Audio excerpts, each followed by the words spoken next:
ஏன்னா 5 days class வந்தது கிட்டத்தட்ட வந்து 3 months கோர்ஸ் எப்படி இருக்குமோ அந்த மாதிரி மேம் வந்து அந்த ஒரு லிஸ்ட் அனுப்பியிருந்தாங்க, இதுதான் சொல்லி தருவேன் அப்படின்ட்டு. அதில் ரொம்ப கம்மியாக இருந்தது, போகாத அப்படின்லாம் நிறைய பேர் சொன்னாங்க.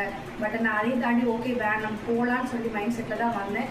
பட் மேம் அந்த லிஸ்ட்டில் இருந்ததையும் தாண்டி அவங்க நிறைய அதில் என்னென்ன பேஸாக வச்சு என்னென்ன அட்வான்ஸாக பண்ணலாமோ அது எல்லாமே சொல்லி கொடுத்தாங்க. ஸோ யாருமே வந்துட்டு ஒரு நோட்டீஸில் ஒரு இது பிரிண்ட் அடிக்கிறாங்கன்னா அதில் என்ன இருக்கோ அந்த கண்டென்ட் மட்டும் தான் கவர் பண்ணுவாங்க.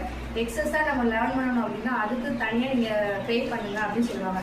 பட் மேம் அந்த மாதிரி இல்லை, அவங்களுக்கு என்னென்ன தெரிஞ்சுதோ அது எல்லாமே எங்களுக்கு வந்து பேசிக்லேயே அட்வான்ஸ் நம்மளோட எல்லாத்தையுமே ஓவராக கவர் பண்ணிக்கிட்டாங்க. அனதர் ஒன் பார்த்தீங்கன்னா ஒரு செஷன் முடிக்கிறோம் அப்படின்னா அதுக்கப்புறம் நீங்கள் டவுட்னா உங்கள் ஃப்ரெண்ட்ஸ் கூட டிஸ்கஸ் பண்ணிக்கோங்க, எனக்கு அதுக்கப்புறம் கால் பண்ணுங்க, நான் பிஸியாக இருப்பேன்னா நிறைய ஸ்டாஃப் சொல்லுவாங்க. எப்படி சொல்ல ஸ்டடீஸ்லேயும் சரி மற்ற எக்ஸ்ட்ரா கரிக்குலர் வேறு எங்கே போனாலுமே அதுதான் சொல்லுவாங்க. பட் மேம் அப்படி இல்லை, உங்களுக்கு என்ன டவுட்னாலும் நீங்கள் ஆர்டர்ஸ் எடுத்தால் கூட எனக்கு கால் பண்ணுங்க அப்படின்னு சொல்லியிருக்காங்க. அனதர் ஒன் எல்லா விமனுக்குமே பேசிக்காக இருக்கிறது வந்து நம்ம எப்பயுமே வந்து இண்டிபெண்ட்டாக இது பண்ணணுமா அப்படிங்கிற மாதிரி ஒரு தாட் இருக்கும்.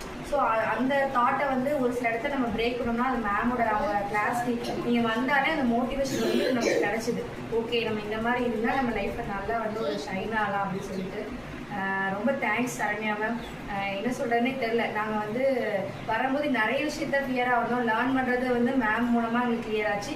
ஆஸ் வெல் வந்து இங்கே நாங்கள் 10 members வந்தோம், எல்லாருமே வேறு வேறு பிளேசஸ் தான். பட் என்னன்னா தெரியல எங்களுக்குள்ளே என்ன ஒரு பாண்டிங் தெரியல, என்ன சொல்லுவாங்களே எப்பயோ ஒரு தடவை மீட் பண்ணிப்போம் மறுபடியும் வந்து கேதர் ஆகிருக்கோம் அப்படிங்கிற ஒரு ஃபீலில் எல்லாருமே ஜெல் ஆகிட்டோம், எல்லாருமே நல்ல க்ளோஸிங். இப்போ கூட என்ன சொல்கிறது நெக்ஸ்ட்டு அடுத்த கிளாஸ் பண்ணோம்னா நம்ம தனியாக வேறு பேட்சில் வேணாம், நம்ம தனியாகவே இதே மாதிரி 10 members நெக்ஸ்ட் பேட்ச் கண்டிப்பாக வர்றோம் அப்படின்னு சொல்லியிருக்கோம்.